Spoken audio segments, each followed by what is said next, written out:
Good evening. A week into pro-Palestinian protesters camped out on the Auraria Tivoli campus. Today, campus leaders are offering a deal, a $15,000 donation to pack up that camp.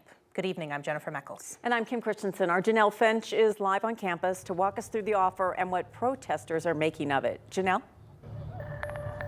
Jenny, Kim, I'm here at MSU Denver, where, like you said, the Auraria Higher Education Center presented a financial offer to these protesters here to bring down this encampment. That offer included a $15,000 donation in the name of Students for a Democratic Society to the International Red Cross Committee. But as you can see, it needs to be accepted by 5 p.m., but that's not happening. These campers say that they are not moving. And like you said, this camp has been up for a week now. The Auraria Executive Council is asking for the camp to be removed for the safety of students, keep campus operational, and avoid further conflict. Just last Friday, a number of protesters were arrested right here on campus. Today, we spoke with the campus president of the Students for a Democratic Society. She said the letter that was presented to them doesn't meet their demands and left when it was first given to her. Rejected it. We see this as them trying to buy us out of here and shut down the movement. We're here until we get complete divestment. Now, that letter says that this has to be accepted by 5 p.m., which means that these tents need to come down by 5 p.m. But again, as you can see, it doesn't seem like there's a lot of movement for people to take down their tents. So that offer likely will not be accepted. They say that that's not something that they are willing to accept at this time. We're continuing to monitor the situation. In the meantime, live in Denver, Janelle Finch, 9 News. We know you will be there and bring us any updates. Thanks, Janelle. Excuse me. Because of the protests on campus, organizers for Denver's mini Kentucky Derby happening this weekend, they're rethinking their plans. The Tivoli Quad had been their location for years. They told 9 News Mornings where they're going to relocate.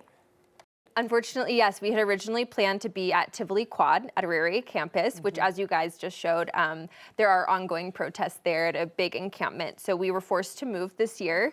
Thankfully, we found a fantastic location out at Stanley Marketplace. Oh, that's great. The city of Aurora has been wonderful in helping us relocate this year. Stanley Marketplace has been just a dream to work with. So we've got a beautiful outdoor space there. It's going to be such a fun day. And you can find more on that conversation on 9news.com and the plans. Let's take a live look outside on this Thursday afternoon. It was a nice day, but there was a cold front that came through. You could definitely feel it this morning. Yeah, but then we got into the 60s today, and now we're tracking another round of showers before we get to a warm weekend. A little bit of a roller coaster, Kathy, but a nice payoff this weekend. Absolutely. A bit cool and unsettled, and even a little more mountain snow coming in. But tonight, the evening drive underway with high clouds and dry conditions. Beautiful on I-70 this afternoon, but in 24 hours, maybe a little more snow for the northern mountains with the next system approaching. A relatively quiet evening for us. A few thunderstorms to track on Friday, but a warmer weekend forecast, close to 80 by Sunday. Temperatures in the 70s to the south, 61 in Denver, upper 50s, Fort Collins and Greeley. That front that came through that triggered some strong storms on the eastern plains is long gone, but we're still dealing with quite a bit of wind, especially over some of the higher passes to 30 and 40 miles per hour. So that's the system over here moving into the central plains. And as this system begins to move away, the threat for thunderstorms for travelers tomorrow will be growing.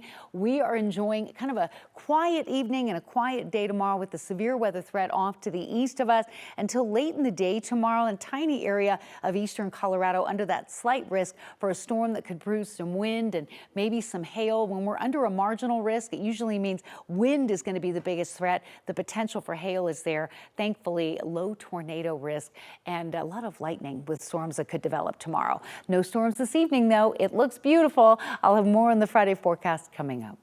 Kathy, thank you. A year after an HVAC system fell out of a ceiling and into an indoor pool filled with dozens of people, now those people are suing. This happened at the Gaylord of the Rockies, the Resort and Convention Center near the airport. 9 News reporter Jaleesa Rosari joins us now. And Jaleesa, this lawsuit has a whole bunch of new information. Yeah, Jenny and Kim, you may remember this cell phone video that captured the aftermath of the collapse. Fire crews say as many as 100 people were in the pool when this happened. 6 people were hurt that day. Today, we're learning just how bad some of those injuries were. This video does more than capture what happened on May 6, 2023. Oh my God. It paints a picture of panic. This is not the kind of trial a defendant would want to be defending, I guess. Whitney Traylor is the 9 News legal expert. He was able to briefly go over a lawsuit filed against the Gaylord of the Rockies and 11 other defendants for what happened inside the resort's indoor pool that day. And there's going to be compelling testimony. There were children that were damaged. The lawsuit shares details on some of those that were hurt, like a 13-year-old gymnast from Arkansas who was knocked several feet. The lawsuit says she suffered a snapped pelvis, shattered hip, and several broken ribs. And she had so much internal hemorrhaging, she had to get several blood transfusions. Clearly, there was some negligence because something like this doesn't happen without negligence. And the real question is, who is at fault and in what proportion? That's the question this lawsuit wants to answer. The document states a few causes. That includes the ductwork contained a significant amount of water, it showed a significant amount of rust corrosion, and the cable suspension system could not support the weight. The 100-page lawsuit has 12 defendants and likely one major price tag. There's some people that could have been injured and they may not be able to work again. So this is going to be an extensive lawsuit. It's going to be expensive either way. Traylor says a lot of lawsuits like this settle before they make it to trial. Some find it's difficult to argue technicality when there's so much emotion. Oh my God. We reached out to almost all of the defendants in this case. We heard back from one. Johnson Control says it's their general practice to not comment on pending litigation. The lawsuit says they installed the dehumidifier for the pool, and it says the dehumidifier failed to warn of excess humidity levels. The plaintiffs believe that contributed to the collapse. So you've reached out to defendants, but we haven't really heard from the plaintiffs either personally. Yeah, exactly. We did reach out to the 3 law firms that are involved in this case. They were not available to talk today, but that doesn't mean we won't hear from them in the future. There were a lot of people in that pool. That video and the young people, and when you hear about their injuries and the extent of these injuries, you understand why there's a lawsuit. Exactly. Like, this isn't something that they just can recover pretty quickly, right?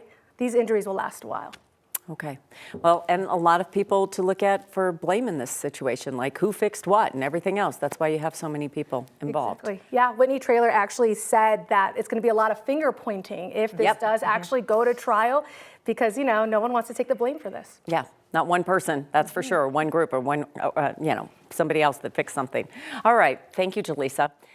A Boulder police officer is expected to recover after police say a woman stabbed him in a grocery store last night. New pictures released today show the moments it happened about 8 o'clock inside Lucky's Market. That's right off Broadway in North Boulder. Police say Patricia Murphy had been asked several times to leave the store before she stabbed the officer. Court documents say she grabbed a knife from her back pocket, stabbed the officer in the shoulder. She also lunged at another officer but hit the radio. Police say this led to a 45-minute standoff. Eventually, officers shot foam rounds at her legs and her arms and arrested her. A second suspect wanted in a deadly robbery at a jewelry store is in custody. Police have arrested Michael McCormack in the death of Peter Arguello. It happened during a robbery in late November at a jewelry store off 38th and Teller in Wheatridge. Police tracked McCormack down to Blackhawk, where they arrested him yesterday. He's facing charges for second-degree murder, kidnapping, aggravated robbery, and car theft. Police say McCormack was the accomplice to Charles Shea. Shea has been in custody since late December. Denver police say a former bar owner who was arrested for multiple cases of sexual assault may have even more victims out there. Officers arrested 55-year-old Jay Bianchi last month. He's been charged with 6 felony counts of sexual assault. Those charges were filed specified as victim incapable or no consent and victim helpless. Bianchi used to be a part owner of a brewery called So Many Roads Brewery. He had ties to other Denver establishments as well. And Denver police believe there could be more victims or unreported incidents connected to Bianchi. So anybody who has information or potential connection to this case can call the Denver Police Sex Crimes Unit. That number's on your screen, 720-913-6040. If you're heading down I-70 near Aurora tonight or tomorrow night, there's a closure you need to know about. From 10 tonight till 5 tomorrow morning, I-70 will be closed in both directions from East Colfax Avenue to Tower Road in Aurora. Crews will be working to place a pedestrian bridge just east of Tower Road. During these times, drivers can take a detour, and they'll have lots of signs for how you get around it, but just remember this is overnight. RTD is training their drivers in a pretty unique way, and 9 News reporter Brianna Fernandez got to try it out and takes us behind the scenes. I got a chance to check out that training facility, and let me tell you, it's not easy. It may look easy because it looks like a video game with the city's layout and then all the light rail routes, but once you step inside that room, it's a different ballgame. Take a look at your screen. This is what that training facility looks like for RTD. So there's 2 rooms that allow new drivers as well as those who have been with RTD for years to get additional training if they need it. So when you step into those rooms, it's an exact replica of the light rail cab. It has every button, switch, pedal, and a massive screen. It even shows you the speed that you're going. Instructors are able to see every move that these drivers in training are making and allows them to catch mistakes as well before they go out. And one of the instructors that we spoke to, he says that he likes to make it challenging for drivers. He creates scenarios that drivers can prepare for in real life. So that includes bad weather, pedestrian or objects on or near tracks, as well as work zones. We try to set it up so you can be out there. So all the scenarios that we do are what they're going to do when they operate. Now you can mess up and nothing will happen. Versus the real life, you could actually have some real damage to trains or equipment. In here, you can have some errors and it's not a big deal. RTD has had this simulator since 2015. So what they're trying to do for this year and the next couple of years is trying to upgrade the city's layout in this simulator as well as their light rail routes. Drivers can take advantage of this training facility. They can go whenever they want for however long they want. For now, I'm in Denver. Brianna Fernandez for 9 News.